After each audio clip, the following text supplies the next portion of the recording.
जो हिंदू भाई बहन शत्रुघ्न सिन्हा की बेटी सोनाक्षी सिन्हा और मुस्लिम धर्म के लड़के जहीर इकबाल की शादी से नाखुश हैं, वो नाखुश केवल इसलिए हैं क्योंकि उनको अध्यात्म ज्ञान नहीं है, उनको धर्म की परिभाषा का ज्ञान नहीं है, उनको अपने शास्त्रों का ज्ञान नहीं है, उनको परमेश्वर के विधान का ज्ञान नहीं है।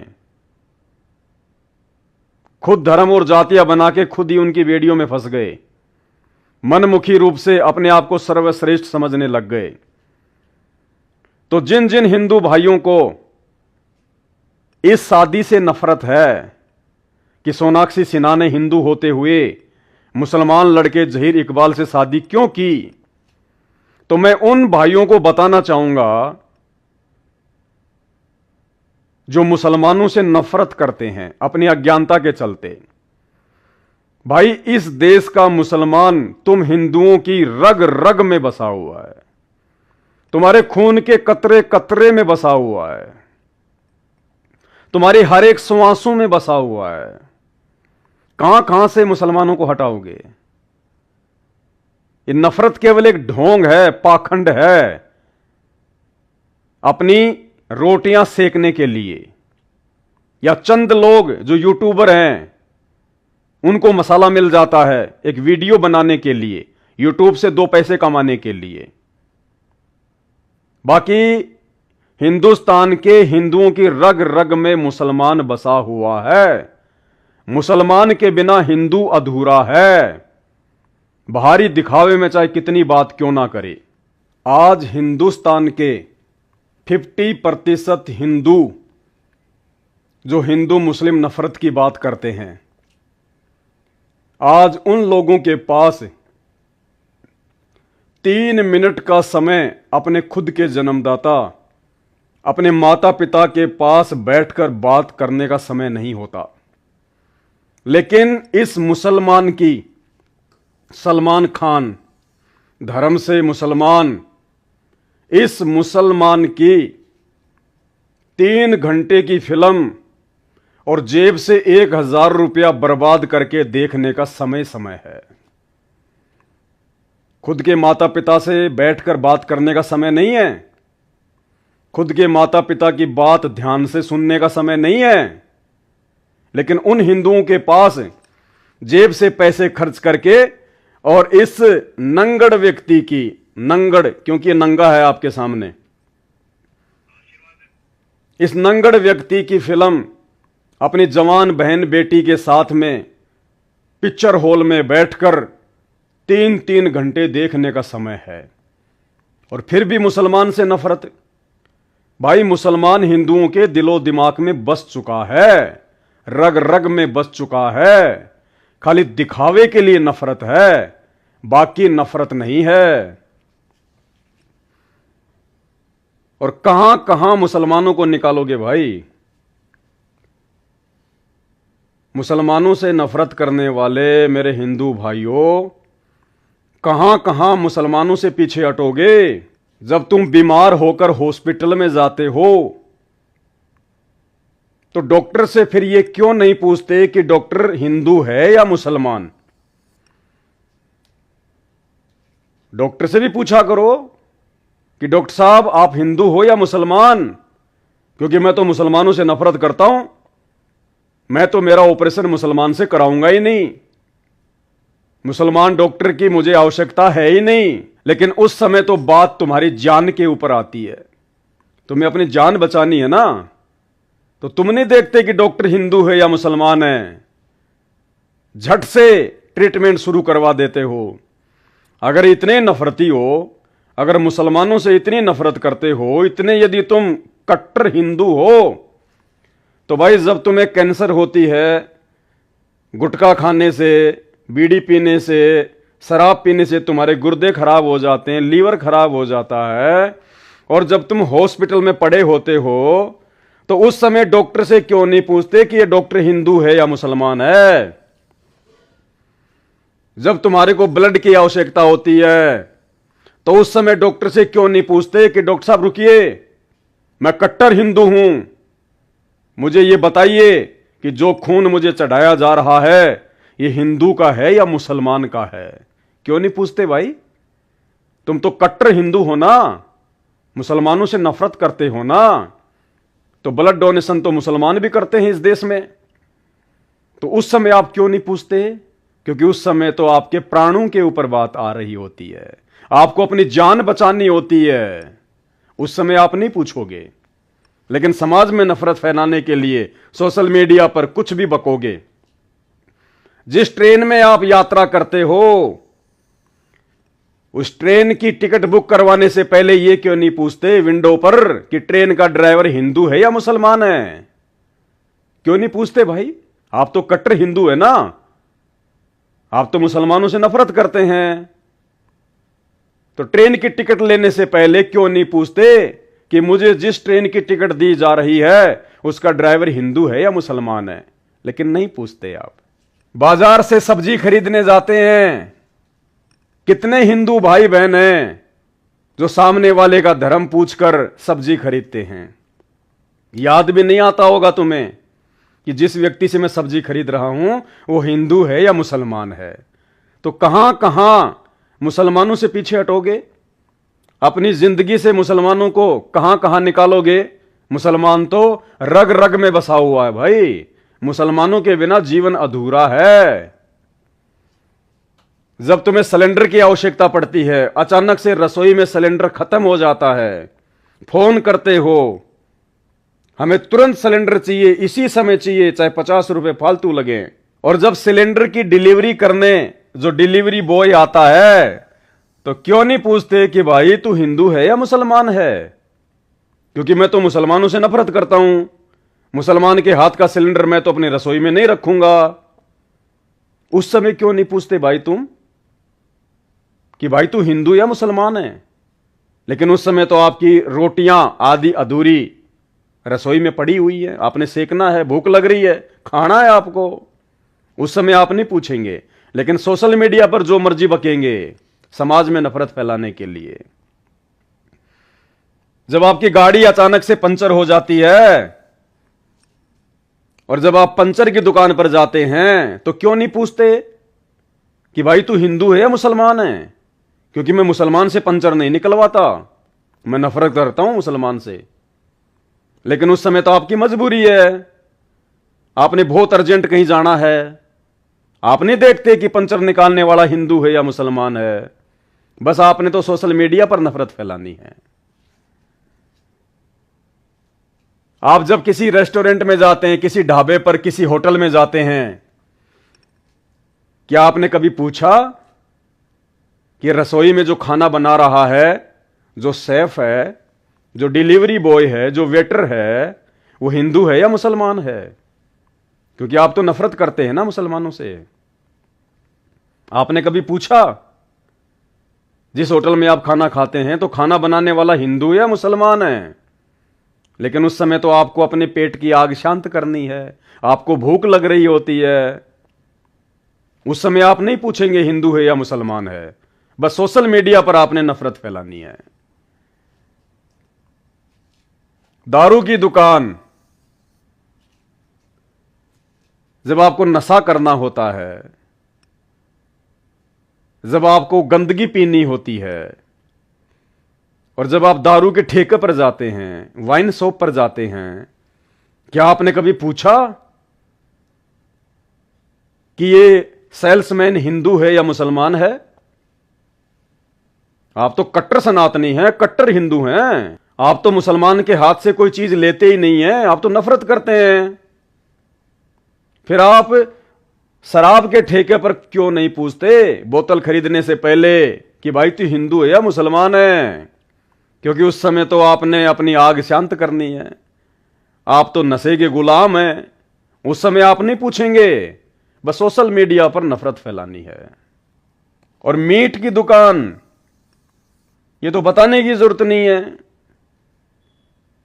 अधिकतर मुसलमान भाई बेचते हैं, लेकिन वहां भी लाइन लगा के खड़े हो जाएंगे आप, ये जानते पहचानते कि सामने वाला मुसलमान है, क्योंकि आपको पेट भरना है, गंद खानी है, वो कबाड़ खाना है, आपको अपने कर्म फोड़ने हैं।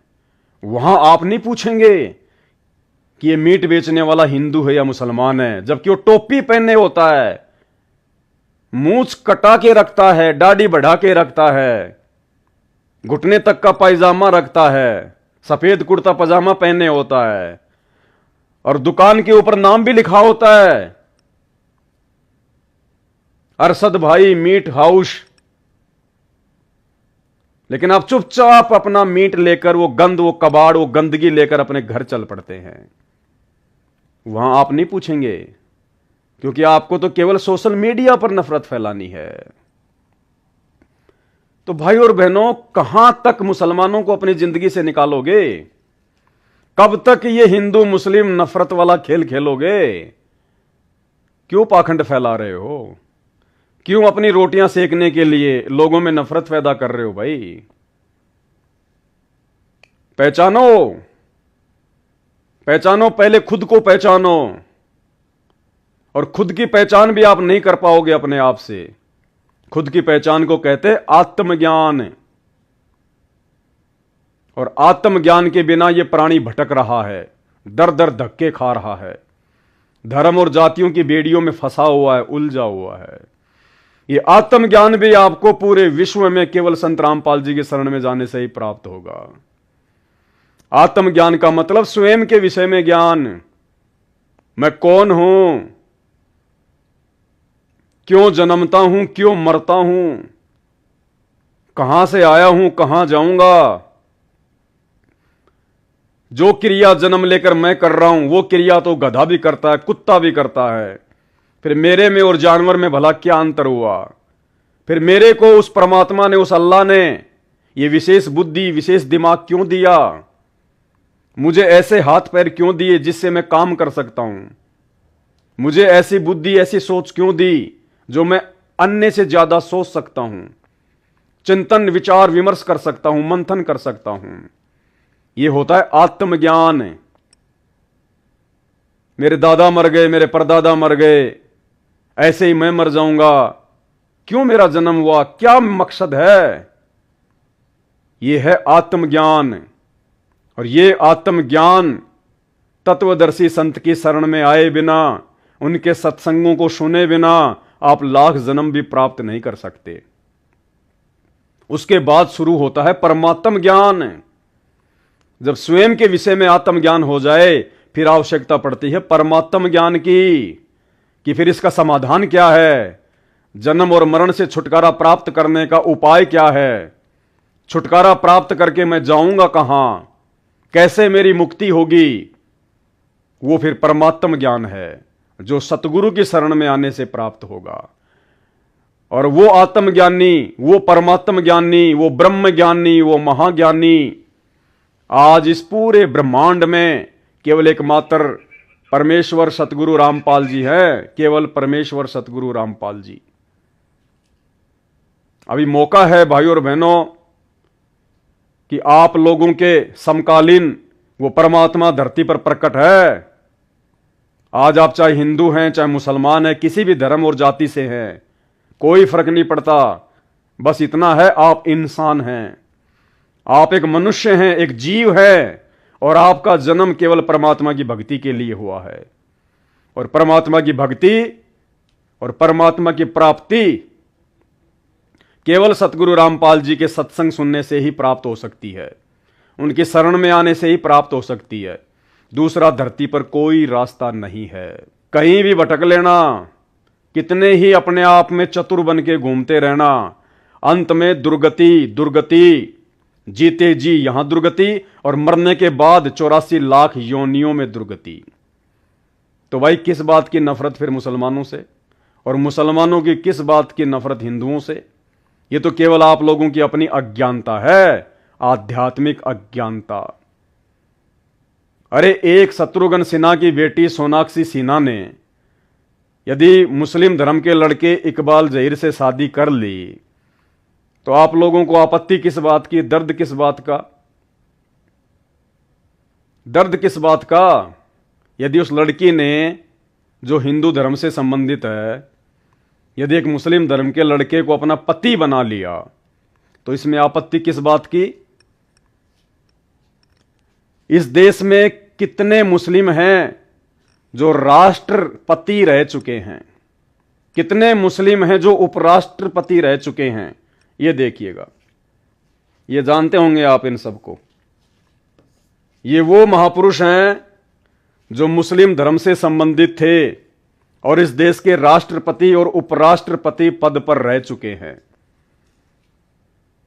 यानी ये पूरे देश के पति बन चुके हैं। राष्ट्रपति, राष्ट्र यानी देश, और पति यानी स्वामी, मालिक। ये मुसलमान पूरे हिंदुस्तान के पति रह चुके हैं। और आज यदि सोनाक्षी सिन्हा ने एक मुसलमान को अपना पति बना लिया, उसमें आपको दिक्कत हो गई। ये तो पूरे देश के पति रह चुके हैं। तो भाई अपने जिंदगी से मुसलमानों को कहां कहां निकालोगे? ये नफरत की आग फैलाना छोड़ो।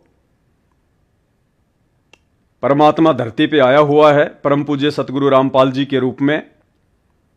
मोबाइल आप सबके हाथ में है। समय रहते यूट्यूब पर जाकर सर्च कीजिए, सृष्टि रचना संत रामपाल जी भगवान। इसके अलावा इस मनुष्य योनि को सफल करने का, इस मनुष्य शरीर को सफल बनाने का दूसरा कोई भी तरीका, दूसरा कोई भी मौका आपको ब्रह्मांड में कहीं नहीं मिलेगा। और 2028 युग परिवर्तन का समय है। 2020 कोरोना उसकी शुरुआत थी, उसका ट्रेलर है। 2028 तक पूरी फिल्म निकल के सामने आएगी। प्राकृतिक आपदा, बाढ़, भूकंप, महामारी, अतिवृष्टि, ओलावृष्टि आपको झेलनी पड़ेगी। इंसान की दुर्गति होगी। युद्ध, महायुद्ध, गृह युद्ध 2028 तक झेलने पड़ेंगे। सैकड़ों भविष्यवक्ता अपनी भविष्यवाणियां भी कर चुके हैं और वर्तमान की परिस्थितियों को देखते हुए यह सत्य भी है। और उस विनाशकारी समय में, उस युग परिवर्तन के विनाशकारी समय में केवल उन्हीं आत्माओं का बचाव होगा जो आत्माएं धरती पर प्रकट पूर्ण परमेश्वर अल्लाहू अकबर संत रामपाल जी की शरण में आकर और उनकी मर्यादाओं में रहकर भक्ति करेंगी। अन्यथा समय ज्यादा दूर नहीं है। 2024 आदि जा चुकी है। 2028 लास्ट युग परिवर्तन का समय है। और जब जब धरती पर युग परिवर्तन हुआ है, महाविनाश हुआ है। जब हम सतयुग से त्रेता युग में आए तो रामायण हुई, राम रावण युद्ध हुआ, करोड़ों लोग बेमौत मारे गए। वो कोई धर्म युद्ध नहीं था, कोई सीमाओं का युद्ध नहीं था। केवल श्री रामचंद्र जी की औरत को रावण उठा ले गया था, सिर्फ अपनी पत्नी को छुड़वाने के लिए करोड़ों लोगों की हत्या। क्योंकि युग परिवर्तन था। इस शैतान को, इस काल को केवल बहाना चाहिए और बहाना बना दिया सीता को। उसके बाद द्वापर युग में महाभारत का युद्ध हुआ। युग परिवर्तन का समय था। और महाभारत का युद्ध कोई धर्म युद्ध नहीं था, कोई सीमाओं का युद्ध नहीं था, आपस का भाई बंटवारा कौरव और पांडवों के बीच में। और इस शैतान ने, इस काल ने उन दो परिवारों को निमित्त बनाकर करोड़ों लोगों को मौत के घाट उतार दिया।